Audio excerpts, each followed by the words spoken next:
तो देवगुरु बृहस्पति 9 अक्टूबर से 4 फरवरी तक वक्री होने जा रहे हैं। कुल 119 दिन का ये इनका वक्री काल होगा और इनका गोचर फिलहाल वृषभ राशि में हो रहा है और ये वृषभ में ही वक्री होने जा रहे हैं। तो ये आपके लिए मिथुन लगन वाले जातकों के लिए किस प्रकार का वक्री काल रह सकता है, इस वक्री काल को आप अपने लिए कैसे प्लान कर सकते हो, कौन कौन से परिणाम, कौन कौन से बदलाव इस गोचर काल के दौरान आपके जीवन में आ सकते हैं। सबसे पहले तो आपके चार्ट के हिसाब से अगर देखा जाए तो आपके चार्ट में जो 7वें भाव और 10वें भाव के स्वामी बनते हैं वो बृहस्पति हैं और बृहस्पति 12वें भाव में आपके वृषभ में अभी ट्रांजिट कर रहे हैं। और जब ये वक्री हो जाएंगे तो सबसे पहले तो उन जातकों को सबसे अच्छा परिणाम मिलेगा जिनके चार्ट में ऑलरेडी बृहस्पति वक्री हैं। हो सकता है कि बृहस्पति किसी भी भाव में बैठे हों, जरूरी नहीं है कि वो 12वें भाव में बैठे हों तभी अच्छा परिणाम मिलेगा। यहाँ मोस्टली उन्हीं लोगों को सबसे ज़्यादा फायदा होगा जो या तो विदेश से कनेक्टेड हैं अपने किसी भी पर्पज़ से, जैसे कि अपने कैरियर के पर्पज़ से, अपने बिजनेस पर्पज़ से, या वो फॉरेन में ऑलरेडी सेटल्ड हैं, या जिन लोगों ने पीआर वगैरह ले रखी है। अगर आपका फॉरेन से कोई कनेक्शन नहीं है और अब अगर बृहस्पति वक्री होने जा रहे हैं तो आपके ऊपर खर्चों का बहुत ज़्यादा भार बढ़ सकता है। आप कोई लोन वगैरह लेना चाहें तो इस समय अवॉइड करें। और आपके बहुत सारे ऐसे काम जो बृहस्पति के वृषभ राशि में ट्रांजिट स्टार्ट होने के बाद से अब तक जो बने हैं, उनमें से जो भी काम आपके पेंडिंग रह गए हैं उन पर आप एक बार पुनर्विचार कर सकते हैं। हो सकता है कि आपका पहले लिया गया कोई भी डिसीजन गलत हो गया हो, या आपका जो स्ट्रेटेजी है वो उसी से आपसे वर्क नहीं कर रहा हो जिस हिसाब से आप वास्तव में चाहते हैं। तो यहाँ पे आपको थोड़ा ज़्यादा ध्यान देने की ज़रूरत है और आप भी कहीं ना कहीं गलत हो सकते हैं, या आप जो एज्यूम कर रहे हैं वो आपकी गलत हो सकती है एजम्पशन। तो ऐसी कंडीशन में आपको पर्टिकुलर जो भी आप रणनीति बना रहे हैं किसी भी काम को करने के लिए उसके ऊपर ज़्यादा से ज़्यादा ध्यान देने की ज़रूरत है। इसके अलावा आपके बहुत सारे ऐसे रुके हुए खर्चे जो आपके अपने घर परिवार के सदस्यों को लेकर हो सकते हैं, अपने माता पिता को लेकर हो सकते हैं, या घर में जो बुजुर्ग लोग हैं उनके स्वास्थ्य वगैरह को लेकर हो सकते हैं, वो खर्चे अब होंगे इस गोचर काल के दौरान। इसके साथ साथ बृहस्पति का यहाँ स्थित होना आपको ज़्यादा से ज़्यादा अर्निंग के लिए, ज़्यादा से ज़्यादा धन कमाने के लिए प्रेरित करेगा। अगर आप विदेश के साथ कनेक्टेड हैं या किसी अदर स्टेट में रहते हैं अपना जन्म स्थल छोड़कर, तो आप काफ़ी ज़्यादा अर्निंग्स कर सकेंगे इस समय में। बृहस्पति की ये स्थिति दिखाती है कि आप बहुत सारे डिसीजन जो है गलत ले सकते हैं अगर आप कोई नई स्टार्टिंग करेंगे या कोई काम नया स्टार्ट करेंगे तब। लेकिन आप पहले के जो आपने लिए गए जो डिसीजन है अगर आप उन्हीं पे पुनर्विचार कर रहे हैं या उन्हीं पर पुनः से फोकस कर रहे हैं तो हो सकता है कि आप एक अच्छा फैसला ले सकेंगे। तो मोस्टली ये जो ट्रांजिट है वक्री काल वाला, ये जो गोचर है, ये ज़्यादातर आपको पहले के कार्यों पर फोकस करवाएगा और उन्हीं कामों में आपको ज़्यादा से ज़्यादा सुधार करने की ज़रूरत है वास्तव में। तो हम इस ट्रांजिट को एक ऐसी स्थिति के हिसाब से ले सकते हैं जहां पर आप एकदम पॉज जैसी स्थिति में आ जाएंगे, जहां पर आप एकदम से एक बार के लिए रुक जाएंगे और आप थोड़ा सा पीछे लौटेंगे। जहां पर आपने पीछे कोई पिछले 4-5 महीनों में, 6 महीनों में कोई ऐसा फैसला लिया हो जो कि आपके लिए अभी वर्क नहीं कर रहा, आपने कोई ऐसी इन्वेस्टमेंट करी हो, आपने कोई ऐसा खर्चा करा हो जो कि आपके लिए वास्तव में वर्क नहीं कर रहा, तो आपको अपनी स्ट्रेटेजी को बदलने की जरूरत है। इसके अलावा बृहस्पति 7वें भाव के स्वामी, 7वें भाव के स्वामी होने की वजह से इस बात की बहुत प्रबल संभावना है कि आपने कोई ऐसा बिजनेस स्टार्ट किया था या ऐसे कोई बिजनेस के लिए रणनीति बनाई थी जो कि वास्तव में आपके लिए वर्क नहीं कर रही है, तो आपको उस पर पुनर्विचार करना जरूरी है। और मान लीजिए आपने अगर मैरिज किया था, मैरिज में आपका पार्टनर के साथ उतनी अच्छी अंडरस्टैंडिंग नहीं है, तो अब आप अपनी मैरिड लाइफ को इम्प्रूव करने के लिए क्या स्टेप ले सकते हैं, इसको लेकर आप पुनर्विचार जरूर करिएगा। इसके अलावा जीवन साथी के लिए बहुत सारे ऐसे खर्चे या अपने बिजनेस पर्पज़ के लिए बहुत सारे ऐसे आपके खर्चे हो सकते हैं जो कि वास्तव में आपने पहले किए नहीं या आपने जानबूझकर पैसा बचा लिया हो।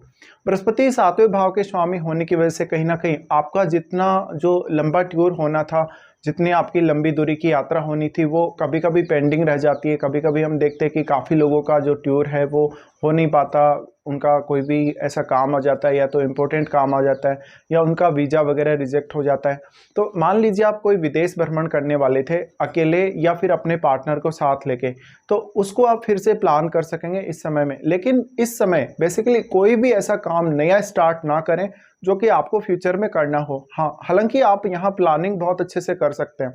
अब बृहस्पति आपके 10th लॉर्ड है। 10th लॉर्ड होने के केस में ये बहुत ही ज़्यादा महत्वपूर्ण हो जाता है बृहस्पति जब यहाँ वक्री होने जा रहे हैं। तो अब आपका अपने करियर से रिलेटेड जो भी डिसीजन लेना है या करियर से रिलेटेड कोई भी आपको इस समय परिवर्तन करना है, तो आप उस पर ध्यान दे सकते हैं ज़्यादा से ज़्यादा।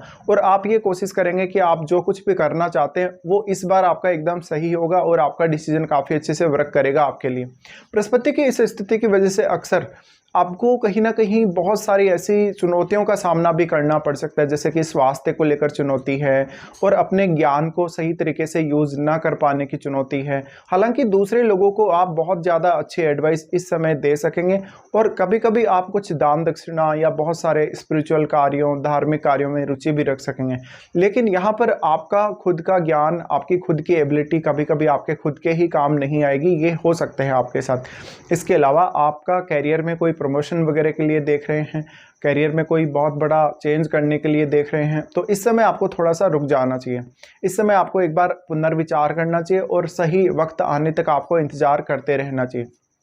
बृहस्पति के साथ यहाँ कोई भी अन्य ग्रह होगा तो आपको उस पर विचार अवश्य करना है, क्योंकि उसका प्रभाव भी बहुत ज़्यादा पड़ने वाला है आपके हिसाब से। बृहस्पति की यहाँ स्थिति है तो बृहस्पति के साथ अब कोई भी अन्य ग्रह स्थित है या आपके छठे भाव में अन्य कोई भी ग्रह स्थित है तो उस ग्रह को भी आपको देख लेना जरूरी है। और बृहस्पति के डिस्पोजिटर वृषभ राशि है तो शुक्र है, इसलिए आपको शुक्र को भी देखना बहुत जरूरी है कि शुक्र आपके चार्ट में कैसी स्थिति में है।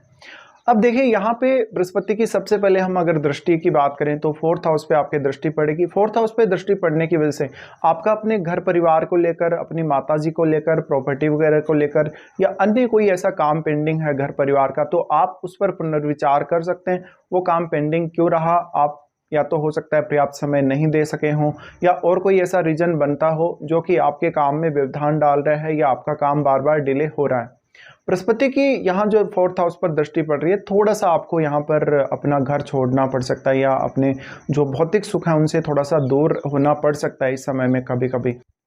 तो बृहस्पति की यहाँ से अब 6th हाउस पे दृष्टि पड़ेगी। 6th हाउस पे इनकी दृष्टि होने की वजह से मान लीजिए आपने अभी पीछे कुछ दिनों में आपने कोई लोन वगैरह लिया था या कोई ऐसा काम किया था जो कि आपके रूटीन वर्क को प्रभावित कर रहा है या अपने प्रोफेशन को लेकर आपने कोई फैसला लिया था, तो उस फैसले को क्या वास्तव में आपको बदलने की जरूरत है, ये आपको देखना है।